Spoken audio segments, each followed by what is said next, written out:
Hey, what's going on? It's your boy BT, and I came here to talk some boxing with the thousands of True School Sports subscribers. Now, in this particular video, we're going to do our best to explain what exactly is a journeyman in boxing, because if you're a new boxing fan, if you're somebody who just found the sport and you're hearing all these different terms thrown around, contender, prospect, gatekeeper, and then you hear this one, journeyman. Journeyman might be one of the most confusing terms for a new boxing fan, and I'm going to explain what a journeyman is, and why they are to be respected and why they are important to the sport of boxing, okay? So what is a journeyman? A journeyman is somebody that has the adequate enough skills to qualify as a professional boxer, but they are not to the level of world champions, the contenders, or the gatekeepers. They are, in terms of skills, journeymen are traditionally your lowest level of skilled boxers. And what happens in journeymen is they get used as the opponent, as the fighter that's brought in to lose to the up and coming young prospects. And the young prospect could be a guy who was an Olympic star or an amateur boxing star who the promoter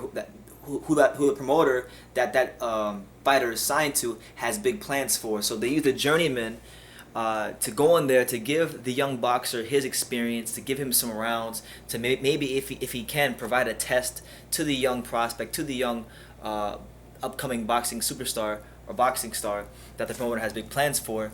And they get beat, and then after they get beat, they get paid peanuts, not much money, and they go from promoter to promoter, getting thrown around in all kinds of fights. Okay, and now people who come into boxing as new fans, and they see these journeymen and they got these crazy records like 4-42 or 7-12 or 13-37. They might say, why doesn't that guy just stop boxing? He's lost so many times. He really sucks. And my retort to them would be, a lot of journeymen are journeymen for different reasons. Some guys are journeymen because boxing isn't their first source of income. There's journeymen who have regular 9-to-5 jobs that are bankers, and boxing is just something they use to keep their lights on and put food on the table. It's not really their first source of income, and nor are they trying to be a world champion. But they have the adequate skills to go in the ring and survive and keep getting fights and keep getting paychecks and keep getting money. They know how to earn. Some journeymen just genuinely love fighting, and they don't care how many times they lose. So you have guys like that, and then you have some journeymen who could actually fight, but they're only journeymen because of the fact that they didn't have the big amateur background, nor did they have the big promotional backing of other fighters. So they're only journeymen in terms of the record, but sometimes journeymen wind up becoming the most top tier fighters in the sport. So why are journeymen important?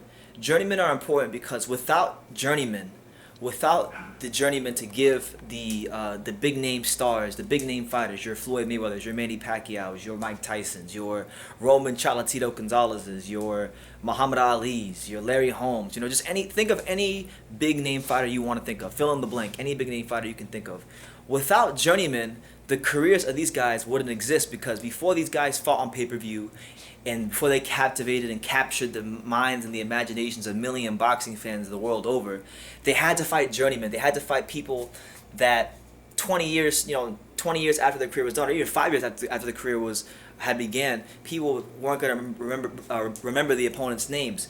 But without those guys, the sport would die. So journeymen are extremely important for boxing and for the sport of boxing. Without them, the sport would cease to die, because you can't have the superstars fighting each other just right out the gate, because then if they just fight each other back to back, these guys would get beat up really badly, and their careers would be over in like 7 fights. So you need journeymen to give these guys the right experience, so that when they develop, they can have the right fights at the right time. And more importantly, journeymen are good because they can expose a fighter to the level he's actually at. Because sometimes promoters and the media might hype a fighter up and saying that he's really really good, and then he goes in there with a tough journeyman who just, he didn't have the best skills in the world, but the one skill he did have was to behave like a fighter, and he had the stamina, and he was really well conditioned. So he was able to score an upset and derail the plans, derail the plans and the career path of the prospect. So journeyman, just because someone's a journeyman doesn't mean they're trash, and you can't always judge a journeyman by the record, because I've been at fights here in South Florida, and I've seen young prospects who are like 8-1, 9-0, and they'll fight a journeyman who's like 2-17 or 4-13 or 6-11, and you start thinking to yourself, well, how good could he be? Because his record is trash. But then what they don't tell you is the journeyman has fought like, he's 6-12, but he's fought 11 undefeated fighters, and he's fought 5 of them back to back to back. So anybody who's getting put into tough fights that early in their career before they have the ample amount of time to develop and train, and they're taking these fights on short notice, most people in that scenario would have a lopsided record as well. You see what I'm saying? So that's what it is. But being a journeyman doesn't mean you're a trash fighter, because there's been some really good fighters that started off as journeymen, or that you could label journeymen, that turned into some great fighters. One great example I can give you guys of a journeyman who had a great career for himself was a guy by the name of Glenn Johnson, Glenn the Road Warrior Johnson. For my hardcore boxing fans out there, you guys will remember Glenn the Road Warrior Johnson. He was a guy that in 2004 he was the fighter of the year. He had beaten Roy Jones Jr. He had beaten Antonio Tarver. I think he beat Clinton Woods as well. He beat some good fighters. But early on in his career, he didn't have the big amateur background, and he was just trying to make a better life for himself outside of boxing. He had a 9-to-5 job. He used to work as a construction worker, and then he would go to the boxing gym and train at night. And he had to grind for years as a pro until he got his big opportunity to prove himself in the biggest of fights when he fought Roy Jones Jr. And he knocked out Roy Jones Jr. and he had a magical year in 2004. And people always knew with Glenn Johnson that journeyman or no journeyman, they knew they were going to get a tough fight on their hands. And with him in his career, he was always a pretty basic fighter. He comes straight forward, aggressive, throwing lots of punches, throwing hard punches to the body, to the head. And you knew whether you won or lost that you were going to have a tough fight on your hands with Glenn Johnson, and you will not come out the same way you came in. So you better be ready to fight him, or otherwise it's going to be a big problem for you. So he actually became world champion, and even went as far as become fighter of the year. So, what a story that was. You had a guy like Freddie Pendleton, a guy that was a journeyman. I believe he had I think he holds the record. I might be wrong, but in terms of modern day boxing history, he might hold the record for the most losses for a fighter who won a world title. I think he had like 26 losses, and he wanted becoming a fantastic. He wanted becoming a world champion for a little bit. Gave Pernell Whitaker a decent account of himself, and really became a better fighter as his career progressed. You had a guy like DeMarcus Chop Chop Corley and Emmanuel Augustus. These are two fighters. Corley won a world title. He won the WBO world title, and he wound up having a lot of good fights and giving a lot of fighters solid tests in their career. But he could be labeled a journeyman. He's got a lot of losses, and he's been world champion. Same thing with a guy like Emmanuel Augustus. Emmanuel Augustus was very awkward, very slick, very weird to watch as far as his style, but very exciting, and he could be labeled as a journeyman. And there were a lot of fighters that weren't always so quick to fight a guy like Emmanuel Augustus, even though he was a journeyman. And both Corley and both Augustus are both credited for giving Floyd Mayweather 2 of the toughest fights of his career. And, many people regard Floyd Mayweather as an all-time great fighter. For people who don't really know a lot about the history of boxing, they might even see Floyd Mayweather as the greatest fighter of all time. I won't say that, but he's definitely an all-time great, Floyd Mayweather, and we definitely admire him here on True School Sports. And he's one of the best boxers of modern-day boxing history. And 2 of his toughest fights came against journeymen. So for my newer boxing fans out there that are coming across this video, when you hear that term journeyman thrown around and you see these guys lopsided records, don't be so quick to judge them, because sometimes, it doesn't happen all the time, it doesn't happen frequently, but sometimes you get journeymen that actually want to becoming world champions. Sometimes you get journeymen that derail the career plans and the career paths and the careers ultimately of your favorite fighters, and journeymen sometimes could have 10 more losses than they do wins, and they wind up knocking down a great fighter. So why are journeymen important to boxing? Journeymen are important to boxing because without them, promoters couldn't fill out their cards. They couldn't have slots available in their boxing shows.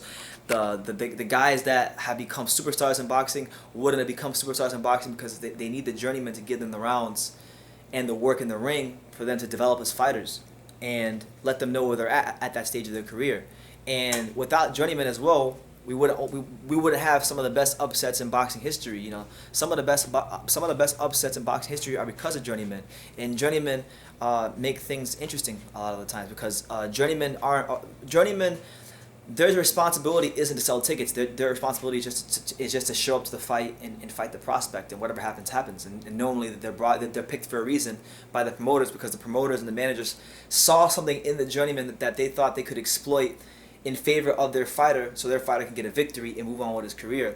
But you know, the journeyman is to be respected. The journeyman is to have some respect put on his name.